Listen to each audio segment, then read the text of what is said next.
राम न जाण्या रे मूड नर, राम न जाण्या रे, राम न जाण्या रे मूड नर, राम न जाण्या रे।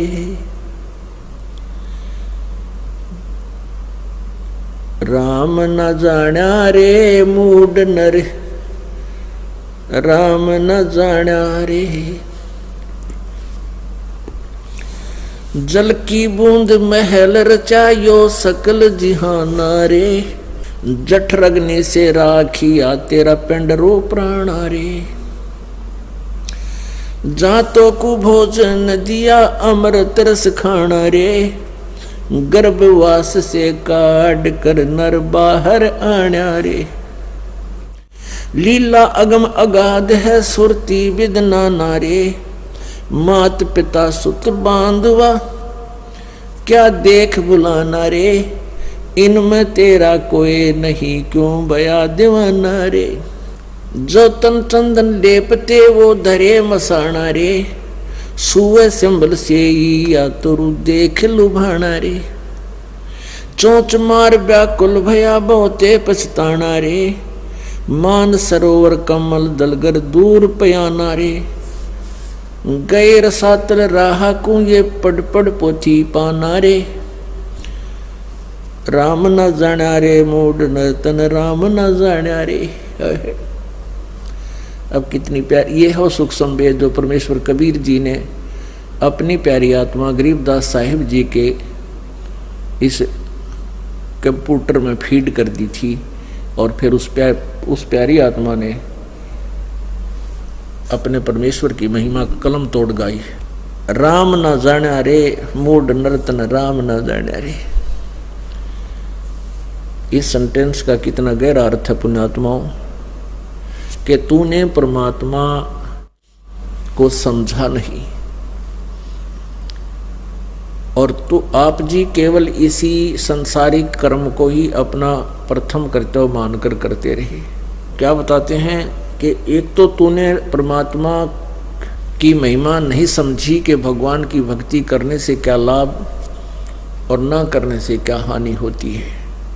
एक तो ये है राम जानना, और दूसरा ये है कि तूने राम नहीं जाना कि वो पूर्ण परमात्मा कौन है, ये तू नहीं समझ सका। उसके लिए क्या बताते हैं, जल की बूंद महल रचायो सकल जिहाना रे, जठर अग्नि से राखिया तेरा पिंड और प्राणा रे। जिस परमेश्वर ने सारे ब्रह्मांडों की रचना की और तेरे शरीर को भी बनाया माँ के गर्भ में, और पेट के अंदर जहाँ बच्चा माता जी के गर्भ में बच्चा जब बनता है वो ऐसा होता है चीकले के सा शरीर, जैसे आपने कोई पक्षी के बच्चे अंडे से निकलते उनका शरीर कितना कच्चा कच्चा सा होता है, इससे भी कच्चा शरीर आपका माँ के गर्भ में था। और जहाँ तू विराजमान था उसके तो बिल्कुल साथ में ही जठराग्नि यानी पाचन अग्नि, इतनी भयंकर आंच होती है, इतनी भयंकर गर्मी है वहाँ पर। अपने शरीर में परमात्मा ने कैसी व्यवस्था की है, जैसे कहते हैं हजारों किरण बहुत तेज गर्मी होती है। जैसे अब हम खाना खाते हैं, हम कच्चा फल भी खाते हैं, सलाद खाते हैं, पक्की रोटी खाते हैं, सब्जी खाते हैं, ये तो अध पकी सी होती है। अंदर जाकर के इसमें इतनी हीट है मालिक की दिव्य शरीर के अंदर, इस सब सारे को फिर दोबारा से परिपक्व करती है, दोबारा से इनको फूकती है, और उस फिर अलग अलग से ऐसी फैक्ट्री लगा रखी है पेट में परमात्मा ने, अलग अलग से उनके सारी व्यवस्था करती है, ब्लड बनाती है, उसी से हड्डी बनती है, मांस बनता है, ऐसे सारी व्यवस्था कर रखी है। तो कहते हैं उस ऐसे स्थान पर भी तेरी रक्षा उस मालिक ने तेरी की हुई है, और आज तो उसी को भूल गया। मात पिता सुत बांधवा क्या देख बुलाना रे, इनमें तेरा कोई नहीं क्यों भया दीवाना रे। परमात्मा कहते काया तेरी है नहीं, ये माया कहाँ से हो। और चरण कमल में ध्यान रखो, इन दोनों को खो। जब तेरा शरीर ही तेरा नहीं है ये बोली आत्मा, तो फिर इस संपत्ति और संतान को अपना मान के अपना जीवन वेस्ट कर रहा है, व्यर्थ कर रहा है। कहने का भाव ये नहीं है कि बच्चों को त्याग दे या घर छोड़ कर भाग जा, नहीं। ये एक कार्य और है जो इम्पोर्टेंट था तेरे इस मनुष्य जीवन का, उसको शुरू कर और उसको प्रथम श्रेणी में लिया। बस इतनी सी बात है। जैसे हम पुण्यात्मा विचार करने की बात है, कोई भी व्यक्ति अपने प्रयत्न करके जब थक लेता है, ना उसका कोई कार्य सिद्ध होता है, ना उसके घर में कोई बरकत होती है, कोई हानि हो ही रही है, तो फिर वो परमात्मा की तरफ चलता है, परमात्मा से लाभ लेना चाहता है। यदि हम परमात्मा को पहले ही इतना महत्व दें तो हमारे सभी कार्य अपने आप ठीक होते रहे। परमेश्वर कबीर जी ने बताया है कि दुख में सुमन सब करें और सुख में करे न कोई, और जे सुख में सुमन करें तो दुख काहे को होए। सुख में सुमरण किया नहीं, फिर दुख में करते याद, कहे कबीरता दास की, फिर कौन सुने फरियाद। अपनात्मा सुमन का अर्थ क्या होता है? आप जी ने उपदेश ले लिया और स्मरण कर रहे हो आप, और साथ में कोई मर्यादा भी भंग कर रहे हो तो स्मरण नहीं लगेगा आपका। कुछ एक पुण्यात्मा से कहते हैं जी हमने नाम भी ले रखा है, हम भक्ति भी कर रहे हैं, और फिर भी हमारे ऊपर आपत्ति आई है और भयंकर आज आ गई है। तो कहने का भाव ये है दास का कि उन्होंने सिमरन नहीं किया, सिमरन में मर्यादा में नहीं रहे। मर्यादा टूट जाने से ऐसी दिक्कत आ सकती है, अन्यथा नहीं आ सकती। तो सिमरन का तात्पर्य है कि परमात्मा कहते हैं दुख में सुमन सब करें, सुख में करे ना कोई। आप दुखी हो, आपको राहत मिली, सुखी हुए, कुछ दिनों के बाद आप इतने भूल जाते हो सत्संग के अभाव से, और फिर गलतियां प्रारंभ कर देते हो। लोक लाज में आके, लोक लाज में आके गुरुजी के द्वारा दिए गए आदेश की अवहेलना कर देते हो, उल्लंघन कर देते हो, मर्यादा तोड़ देते हो, तो काल का दाव लग जाता है। कुछ एक ऐसे भक्त हैं जिनके पिछले पुण्य अच्छे होते हैं, और वो पुण्यों के कारण, पिछले पुण्य तो हैं ही, उन पुण्यों के कारण वो सुखी है। जिस इस नकली लोक में जिसको हम सुख मानते हैं, वो संसारिक दृष्टि से सुखी है, और उसने उपदेश भी ले लिया है। और एक ऐसा प्राणी है जिसके पूर्व जन्म के पुण्य गणे नहीं है, उस पर आपत्ति आ गई है। परमात्मा कबीर जी की शरण में यहाँ आ गया है, आने से उसने नाम लेने से लाभ शुरू हो गया है। तो कुछ दिनों के बाद उसको दुख आने बंद हो जाएंगे, क्योंकि पुण्य बढ़ जाएंगे, पाप समाप्त कर देता है परमात्मा। तो फिर वो कुछ दिनों में उस दूसरे भक्त को देखा देखी कि दूसरा भक्त है, वो भी नाम लिए हुए है, और वो भी मर्यादा तोड़ देता है, जो गुरुजी ने आदेश दे रखा है उसका उल्लंघन कर देता है, और देखता है कि उस पर कोई आपत्ति अभी आ नहीं रही। उसको देखकर वो स्वयं भी विचलित होकर के कोई मर्यादा भंग कर देता है। तो ऐसे फिर आपत्तियां फिर प्रारंभ हो जाती है। जिस व्यक्ति ने उपदेश भी ले रखा है और नाम भी खंडित कर दिया, तो उस पर अब मंत्र उसका है नहीं उसके पास। इस नाम की कमाई बिल्कुल नहीं है। जिसने बीड़ी पी ली, शराब पी ली, मांस खा लिया, या कोई आन उपासना कर ली, या लोक लाज में आके परमात्मा वाले नियम से वो वंचित हो गया, तो उसकी भक्ति नहीं चल रही, उसके पिछले पुण्य चल रही है। और वो सत्संग में भी आ जाता है, नहीं भी आता है, बीड़ी भी पीता है, एक आदमी में गुट्टी भी ला लेता है, और वो फिर भी कहता मैं संत रामपाल का शिष्य हूँ। वो कह रहा है प्रभुदास का शिष्य नहीं है। हाँ, उसके साथ क्या बनेगी? फिर एक ही दम इतनी आपत्ति आवेगी जब उसके पुण्य समाप्त हो जाएंगे, वो बक्कल उतरेगा, और फिर वो व्यक्ति आकर के कहेगा कि मैंने तो नाम ले रखा था जी, हमारे घर पे भी ऐसी आपत्ति आ गई, तो वो ऐसा पाप आत्मा होगा कि आसपास के क्षेत्र के 10-5 कोई भक्त चारे हो नाम लेने के लिए श्रद्धालु, तो उनके लिए भी वो एक रोड़ा बन जाएगा। यो कहेंगे देखो उनका नाम ले रखा था, आज उनका इतनी आपत्ति आ गई। तो उसके पास नाम नहीं था भगवान वाला, परमात्मा का प्रोटेक्शन नहीं था। जब लग हंसा हमारी आना और काल लगे नहीं तेरा बाण। जब तक हम परमात्मा की मर्यादा में रहेंगे, आन माने मर्यादा, तब तक काल का अटैक हमारे पर नहीं होगा। तो इस प्रकार हमने परमात्मा की भक्ति के साथ साथ मर्यादा की भी आवश्यकता पड़ती है। जैसे हमने खेत में बीज दिया, संवार भी दिया, बीज भी डाल दिया, डोल बनाई नहीं, उसकी डोली नहीं बनाई, उसके चारों तरफ मेड़ नहीं बनाई, डोला नहीं बनाया, तो पानी डालेंगे वो भी इधर उधर बिखर जाएगा, खाद डालेंगे वो भी इधर उधर बिखर जाएगा, तो फसल नहीं तैयार होगी। तो मर्यादा एक डोल बनेगी और ये अति आवश्यक है। इसमें परमात्मा की भक्ति को रोकने के लिए, इसको परिपक्व करने के लिए। मात पिता सुत बांधुआ क्यों देख बुलाना रे, इनमें तेरा कोई नहीं क्यों भया दीवाना रे।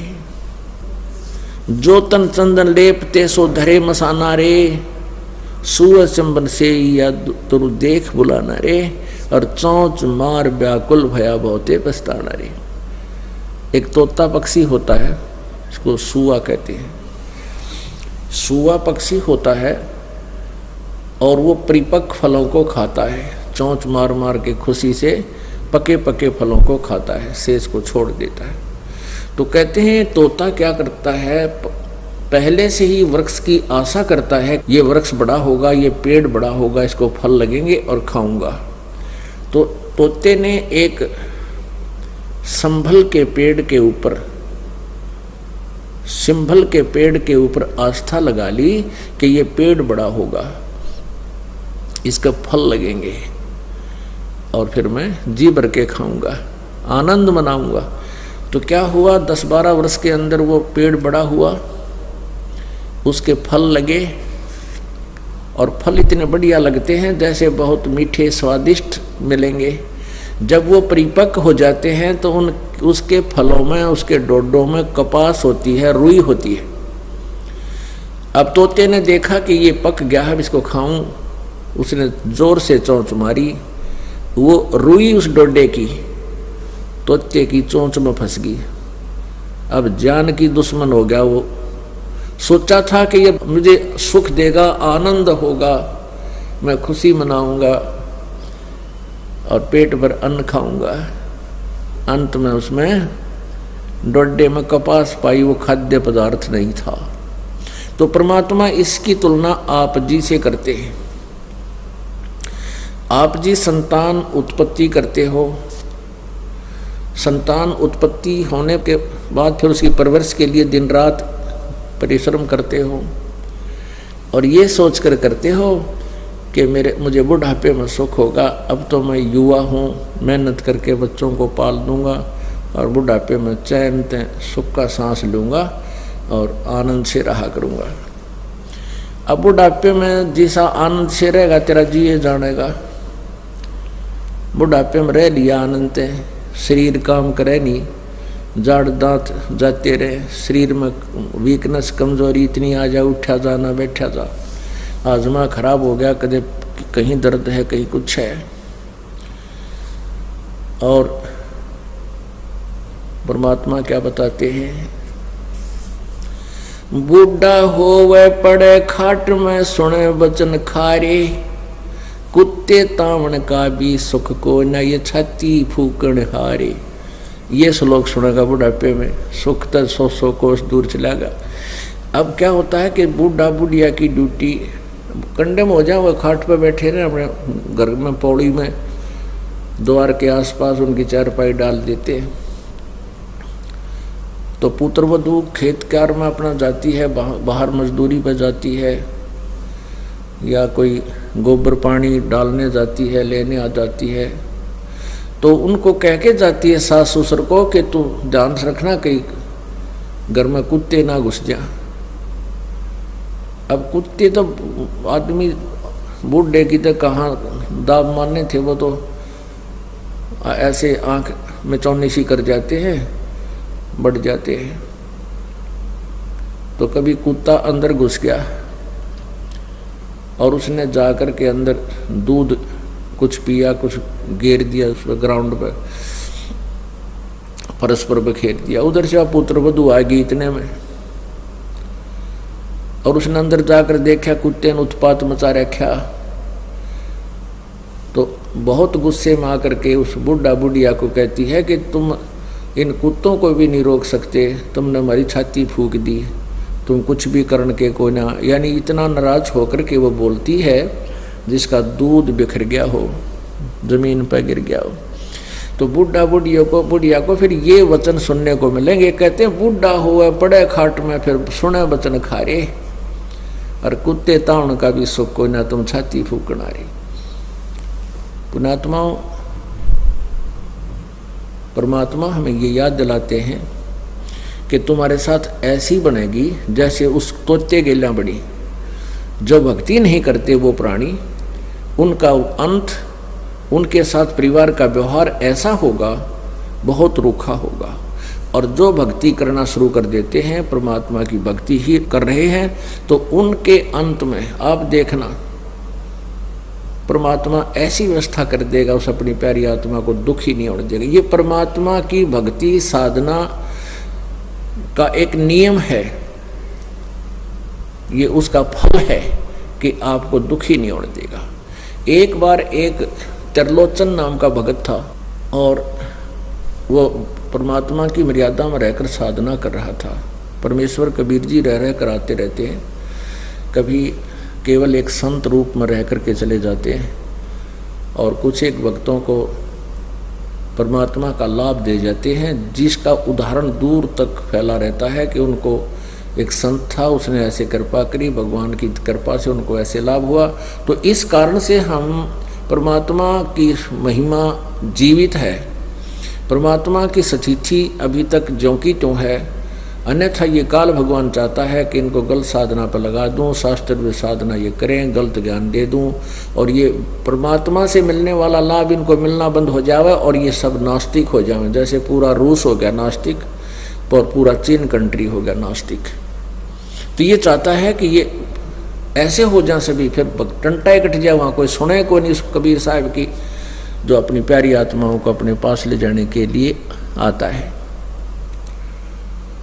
तो त्रिलोचन भगत के ने परमात्मा की शरण ली, नाम लिया, और उनके बताए अनुसार साधना करते रहे। वृद्ध हो गए, और उनके एक नौकर था, कुछ जमीन थी और थोड़ी बहुत जमीन थी, उससे गुजारा हो रहा था। और एक नौकर था, उसका नौकर बहुत सेवा करता था। नौकर के कोई ऐसी घटना घट गई कि उसको जाना पड़ गया, और उसको त्रिलोचन ने भी मना नहीं किया कि जा बेटा। अब वो नौकर चला गया, तो पीछे से क्या हुआ कि उसके जाने के कुछ देर बाद ही त्रिलोचन भगत का दस्त लग गए, डायसेंट्री होगी, और इतना वीक हो गया, उठा जाना बैठा जाना, पानी भी नहीं पी सके। तो बड़ा दुखी हुआ, परमात्मा को याद किया, प्रभु या कौन बनी, वो बच्चा भी चला गया। तो प्रभु ने क्या किया, उसके नौकर का रूप धारण किया और वहां आ खड़ा हुआ। तो उसने पूछा कि बेटा गया नहीं तू? अक नहीं महाराज जी, आपकी इस स्थिति को देखकर आप कुछ ढीले से चल रहे थे, मेरे मन में आ गया कि महाराज जी बहुत ढीले हैं, और स्वस्थ हो जाओगे तब जाऊंगा। 1 महीने के बाद वो नौकर आया। नौकर आने से 2 मिनट पहले, आध घंटा पहले, 20 मिनट पहले परमात्मा वहाँ से अंतर्जान होगी। वो नौकर आया और अपने घर से कम भी 200-300 किलोमीटर का रहने वाला था, पैदल आते जाते थे। वहाँ से वो कोई सामान लाया था, उसने कहा प्रणाम गुरुजी, प्रणाम महाराज जी, प्रणाम बेटा आ गया। वो यूँ तक कह जी ये लो, ये हमारे खेत में ऐसा होता था, ये फसल लाया हूँ, और वहाँ के भक्त आपको, हमारे गांव के सभी भक्त आपको ऐसे ऐसे प्रणाम बोल रहे थे। और त्रिलोचन उसके मुंह की तरफ देख रहा है, ये बोल क्या रहा है भाई, क्या बता रहा है बेटा, कौन है, किसके बारे में बोल रहा है तू, क्या कह रहा है, कहाँ से आया, क्या बात होगी। अजी मैं वहाँ से आया हूँ, अपने गांव से आज, और ये सामान ले आया हूँ आपके लिए, वहाँ के भक्तों ने ऐसे ऐसे दिया है, प्रणाम किया है, और ये मैं अपने घर से ले आया हूँ ये आपके लिए। और गुरुजी ऐसे ऐसे रास्ते में बड़ी दिक्कत आई, एक जगह तो ऐसे था। वो कह रहा है भले आदमी तू बोल क्या रहा है, तू सच्ची बता, क्या कह रहा है तू यही नहीं था मेरे पास। अगर नहीं गुरुजी मैं तो अभी आ रहा हूँ। तो कुछ पीछे से भगत भी आगे, वो खेतों में काम कर रहे थे, और उन्होंने बताया जी आपका भगत हमने देखा था, ताइवान लग रहा था। तो त्रिलोचन ने कहा कि भाई यहाँ वो कौन था, ओए होए रे भगत त्रिलोचन। वो कहता तू मेरी सेवा कर रहा था यहाँ पर, तने मेरी टट्टी ठाठा कर डाली, मेरे हाथ तक धोए, और बेटा रोटी बनाया करता। नहीं गुरुजी मैं तो आज आया हूँ, मैं तो आज आया हूँ स्वामी जी, और ये सामान ले आया हूँ वहाँ से। तब रोया वो टक्कर मार के त्रिलोचन, हे परमात्मा इस पापी पर इतनी कृपा आपकी कि आपने आकर के इस दास के अतिसार भी उठा कर डाले, टट्टी भी उठा कर डाली, कपड़े धोए, रोटी पोई, खाना खिलाया। तो परमात्मा कहते हैं यदि आप जी सच्चे दिल से, देखो भक्ति तो सभी करते हैं, बच्चे स्कूल में सभी पढ़ा करते हैं और सभी विद्यार्थी होते हैं। कुछ एक बच्चे इंटेलिजेंट होते हैं, अच्छी मेरिट से पास होते हैं तो अच्छे ऑफिसर बनते हैं, तो उनको ही विशेष लाभ मिलता है। तो ऐसे ही कुछ फेल भी हो जाते हैं। तो पुण्यात्माओं आप ही में से आप सच्चे दिल से सच्ची साधना, जैसे दास बताता है, मर्यादा में रहते हुए करो, और फिर देखना परमात्मा की लीला है। भगवान वही है, किसी चीज में कोई परिवर्तन नहीं हुआ है। परिवर्तन इतना हो गया था कि हम परमात्मा से मिलने वाले लाभ की विधि से वंचित हो गए थे, और हम परमात्मा की परिभाषा से भी अपरिचित हो गए थे। वो स्वयं परमेश्वर ने आके बताई है। मात पिता सुत बांधुआ क्यों देख बुलाना रे, इनमें तेरा कोई नहीं क्यों बहा दीवाना रे, सुअ सिंबल से या तुरु देख लुभाना रे, और चोंच मारी व्याकुल भया बहुते पिस्ताना रे, मान सरोवर कमल दल गर दूर प्याना रे, गैर सातल राह को पढ़ पोथी पाना रे। अब जो हम सदग्रंथ पढ़ा करते थे, पवित्र वेद, पवित्र श्रीमद् भगवद गीता, पवित्र पुराण आदि, कहते हैं इनके पाठ करने वाले यथार्थ ज्ञान से परिचित नहीं हो पाए, यथार्थ मंत्र से भी वो परिचित नहीं थे, जिस कारण से वो ये पाठ करने वाले, पुस्तकों को, पोथियों को पढ़ने वाले भी नरक में गए, अर्थात उनका जीवन व्यर्थ हुआ। क्यों? क्योंकि उनको सतगुरु संत से नहीं पूजे पाषाणा रे। सतगुरु संत यानी परम संत उन्होंने मिले नहीं, उनको परम संत की उन्होंने सेवा नहीं की। सतगुरु संत से नहीं पूजे पाषाणा रे, और मरकब है कुम्हार के फिर शुक्र सवाना रे, पंथ पुरातन बूझ है कोई संत सुदाना रे, और श्वासा पारस नाम है ना भी स्थाना रे। ओह, सतगुरु संत से नहीं, और पूज्य पाषाणा माने मूर्तियाँ, पत्थर की मूर्तियों की पूजाएं की, यानी शास्त्र साधनाएं की, और मरकब है कुम्हार का फिर शुक्र सुहाना रे, गधे कुत्ते की सूर की योनियां प्राप्त की आप जी ने। पंथ पुरातन बूझ है कोई संत सुदाना रे, कोई बहुत ही बुद्धिमान व्यक्ति उस मूल ज्ञान को सुनता है, उसके बारे में जानकारी प्राप्त करता है। पंथ पुरातन बूझ है, पुरातन माने वो आदि पंथ के बारे में कोई एकादा ही पूछता है, और श्वासा पारस नाम है ना भी स्थाना रे, हृदय में हरिपाइये त्रिकुटी प्रवाना रे, गगन मंडल में गुम्मट है जहाँ धौजा निशाना रे, हाजिर नाजिर है धनी साहेब दिलदाना रे, पलकों चौरा कीजिए ता पर कुर्बाना रे। मन पौन स्वर से आगम है कह नृत्य बयाना रे, जैसे अलल आकाश को धर है धुन जाना रे। आसन बंद अडोल मन जो पद ही समाना रे। गरीब दासियों पाइये पीव पुरुष पुराना रे। गगन मंडल में गुमट है जहां ध्वजा निशाना रे। गगन मंडल में एक आकाश में सतलोक के अंदर एक बहुत बड़ा गुमट है, गुमज इसको बोलते हैं, और उसके ऊपर एक ध्वजा, सफेद ध्वजा फहरा रहा है, झंडा फहरा रहा परमात्मा का। ऋग्वेद मंडल नंबर 9 सूक्त नंबर 96 96 के मंत्र नंबर 16 से लेकर 20 तक एक विशेष विवरण दिया है। वेद ज्ञान दाता ब्रह्म कहता है कि हे प्रभु आप अपने वास्तविक नाम का ज्ञान कराएं।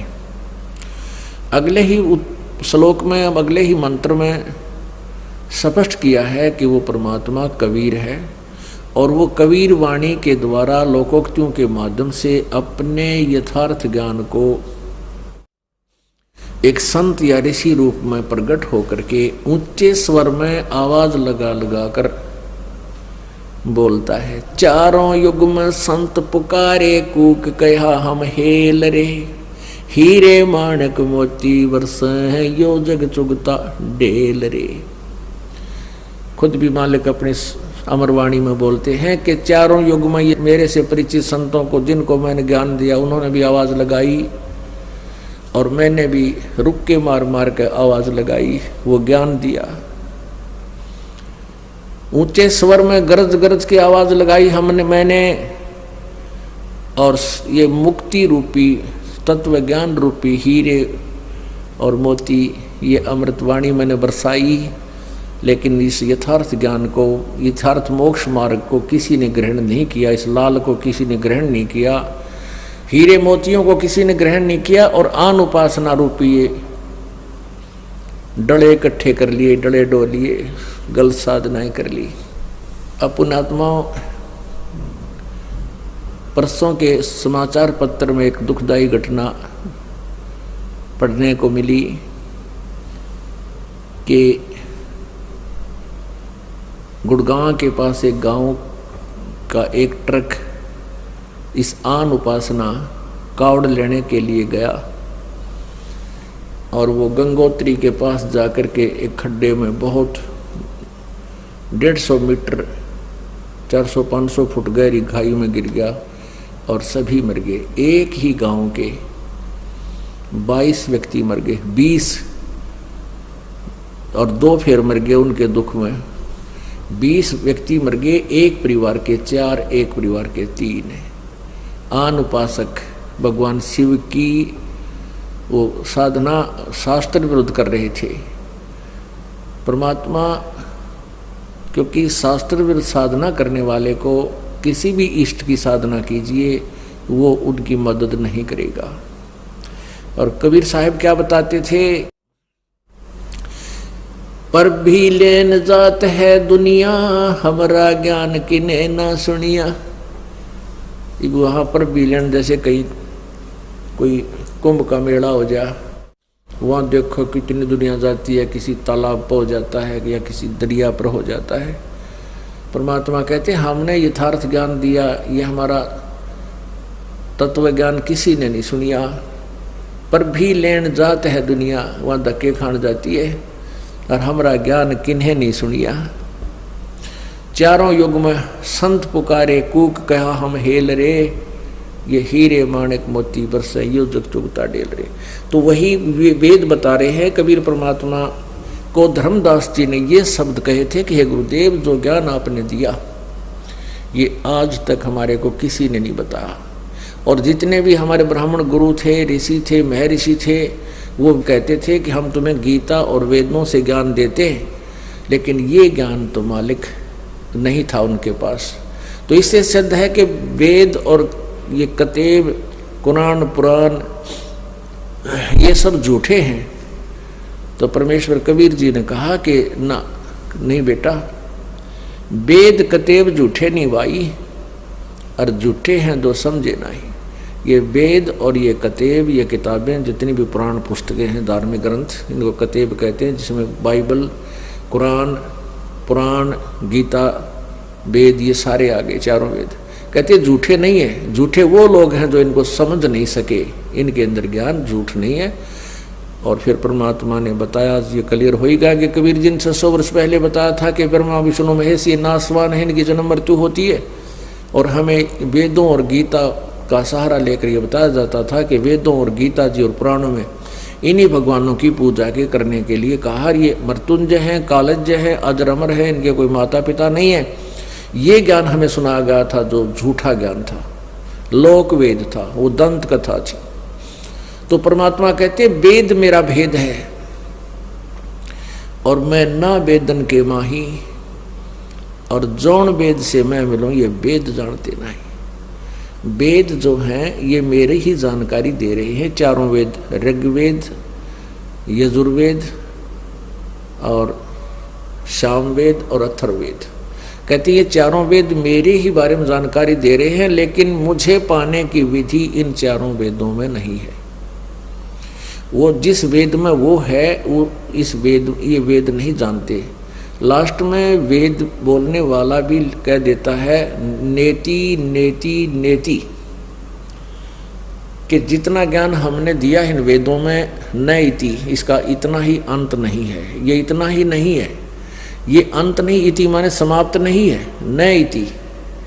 तो नेति नेति कह के कहते वो ज्ञान हम लाए हैं, कबीर जी कहते हैं, जो वेद नेति कह हारा, चारों वेद भी तुम्हारे नेति कह करके हार गए कि हम नहीं जानते।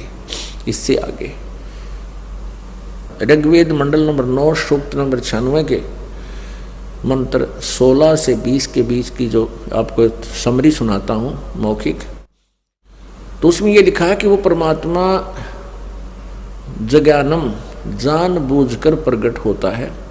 एक शिशु जगानम, शिशु रूप धारण करता है, और जब वो बड़ा होता है तो अपने ज्ञान को, अपने वास्तविक मंत्र को, अपने नाम को, मेरा क्या नाम है और क्या वास्तविक गुप्त मंत्र है, कौन सा है, उसको वो स्वयं ही आकर के बताता है। और वो अपना ज्ञान अपने मुखारविंद से ऊंचे स्वर में गरज गरज कर कबीर वाणी के द्वारा बोलता है।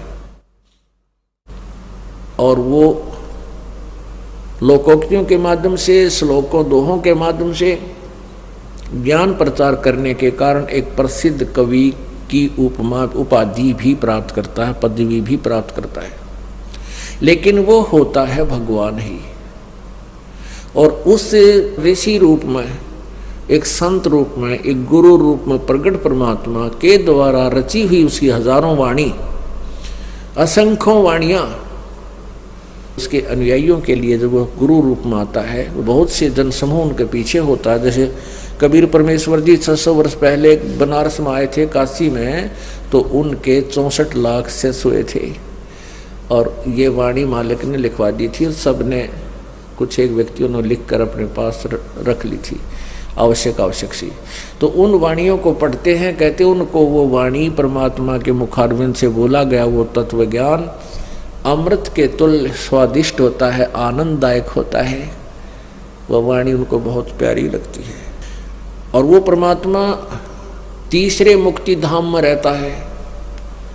तीसरा मुक्त धाम यानी पूर्ण मोक्ष स्थान, एक तो ब्रह्म का लोक, 21 ब्रह्मांड, देश कहो, लोक कहो, और दूसरा परब्रह्म का लोक, अक्षर ब्रह्म का लोक, सात्संग ब्रह्मांड, ये इतना क्षेत्र देश, और तीसरा जो मुक्ति धाम है वो सतलोक है। ऊपर के ब्रह्मांड, सतलोक, अलखलोक, अगमलोक, अनामी लोक, ये सारा एक क्षेत्र अलग से तीसरा मुक्ति धाम भी कहलाता है। तो तीसरे देश में, तीसरे मुक्ति धाम में वो रहता है, तीसरे धाम में रहता है, और वहाँ से चलकर आता है, अपना ज्ञान प्रदान करता है।